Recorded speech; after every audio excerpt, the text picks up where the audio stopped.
Ontem à noite recebemos uma mensagem em nosso WhatsApp de um morador da rua Amazonas, no bairro Brasília.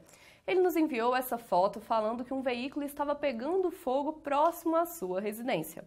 Segundo o Corpo de Bombeiros, tratava-se de um terreno que estava sendo utilizado como depósito de 8 veículos. Os militares conseguiram conter o foco antes que o incêndio se propagasse. Não houveram vítimas. E ontem pela manhã, o Corpo de Bombeiros atendeu a uma chamada semelhante. Um veículo na rua Dr. Alberto Moreira estava em chamas. A causa ainda é desconhecida, mas o proprietário suspeita que foi criminoso. Segundo ele, o veículo ficou na porta da residência durante toda a noite. Os bombeiros de Araguari encontraram na manhã de ontem o corpo do araguarino que se afogou no Pontal do Triângulo, próximo à ponte Quinca Mariano, na última sexta-feira.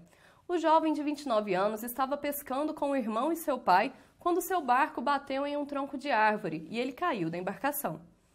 E a Infraero realizou nesse sábado um workshop de segurança operacional com os pilotos que utilizam o aeródromo de Araguari. Este é o segundo curso do ano com o tema. Em julho, a Secretaria de Trânsito e Transportes foi informada que as decolagens e pousos não estavam sendo notificadas corretamente à Torre de Controle de Uberlândia. Segundo informações da Infraero, em março, uma aeronave fez uma decolagem sem autorização e quase provocou um acidente com um voo comercial. Durante o curso, foram abordados temas como estrutura do espaço aéreo, regulamentação da aviação civil, plano de voo e orientações gerais.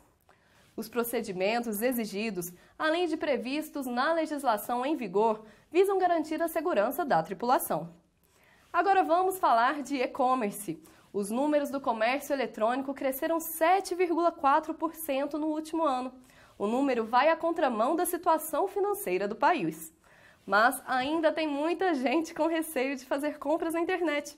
Para falar sobre isso, estamos com um convidado especialista em e-commerce e inclusão digital.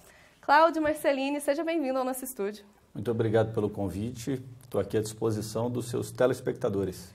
Cláudio, a gente sabe que na internet existe muito isso de vazar informação. E quando se trata de dado bancário, a preocupação é um pouco maior. O que o consumidor tem que perceber para ele poder se proteger na hora de realizar uma compra? Então, na verdade, é isso que a gente vê por aí, essa prática que a gente conhece como phishing. O que é o phishing? Vem do fishing, pescar em inglês. Na verdade, o cracker, que é aquele hacker do mal, ele desenvolve um programa e através desse programa, que ele pode te enviar através de um SMS de celular, de um e-mail, de uma rede social, muitas vezes com um link anexo. Então, vamos dar um exemplo que muita gente já deve ter recebido. Olha, faça a sua atualização no sistema do banco tal. Olha, veja, peguei o seu marido no flagra, olha as fotos em anexo. Esse tipo de e-mail que vai despertar naturalmente uma emoção naquele que está recebendo.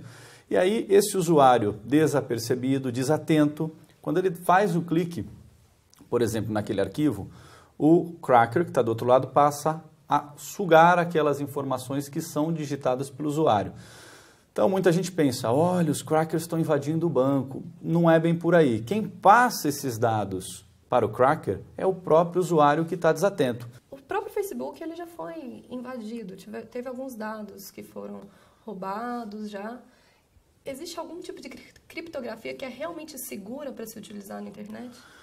Olha, eu sempre digo o seguinte, a partir do momento que você está na rede, você está exposto para o mundo. Então, quando você coloca a sua foto, quando você coloca os seus dados, inevitavelmente vão existir riscos.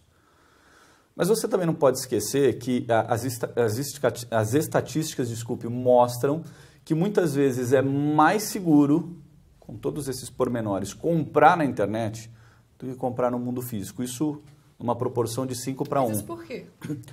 Veja, porque no mundo físico a gente também enfrenta desafios. Você vai comprar um produto numa loja, você não sabe a procedência, você não sabe se tem nota fiscal, você não sabe se vai ter uma garantia depois. Então, baseado nesses dados, estatísticas ainda mostram que é 5 vezes mais seguro você comprar na internet do que no mundo físico. Agora, evidentemente, alguns cuidados têm que ser observados. Por mais que haja as criptografias, e ao meu ver elas são muito seguras, o usuário despreparado é que muitas vezes acaba passando as informações sigilosas para o cracker. Não é a ferramenta necessariamente que foi invadida ou teve um bug na ferramenta. Isso é muito difícil, muito raro. E quando acontece, são mais voltados para sistemas de governo. Olha, invadiram a Casa Branca. Isso é um trunfo para o cracker. Roubar a senha de alguém que vai fazer uma compra na internet não faz muito sentido para esse cracker bem qualificado, digamos assim. Mas, de qualquer forma, alguns cuidados têm que ser observados. Por exemplo, tempo da loja, se tem um telefone fixo, se tem endereço, se o CNPJ bate. Semana passada, não sei se vocês acompanharam, uma cidade em Rio Grande do Sul pequenininha, Pedro Lucena, teve 1/3 dos seus empresários, microempresários da cidade, tiveram os dados roubados pela internet e no Rio de Janeiro abriram empresas com aquele CNPJ e fizeram vendas na internet. Então, quando a polícia foi acionar, acabou acionando quem não tinha nada a ver. Isso também é muito comum na internet. A falta de segurança ela vai para o empresário e ela vai para o consumidor às vezes. Sem dúvida nenhuma. Na minha humilde opinião, eu acho que do mesmo modo que você tem o seu risco para comprar na internet, as ferramentas estão muito mais voltadas para proteger quem compra e não quem vende. Ao mesmo tempo que se gera um problema com a segurança, tem muita gente tentando criar soluções para isso. Exatamente. Eu acho que esse é o grande trunfo na internet. É você ter as ideias, desenvolver as oportunidades em cima dos problemas. Nós temos vários cases aqui no Brasil disso. Muito obrigada aqui, Cláudio, pela sua participação. A gente espera você em outras oportunidades aqui para estar falando sobre a internet e sobre empreendedorismo com a gente. Obrigado a todos vocês. O Notícias Agora se estendeu um pouco hoje, mas a gente fica por aqui. Tenha uma ótima semana e até quarta-feira. Notícias Agora.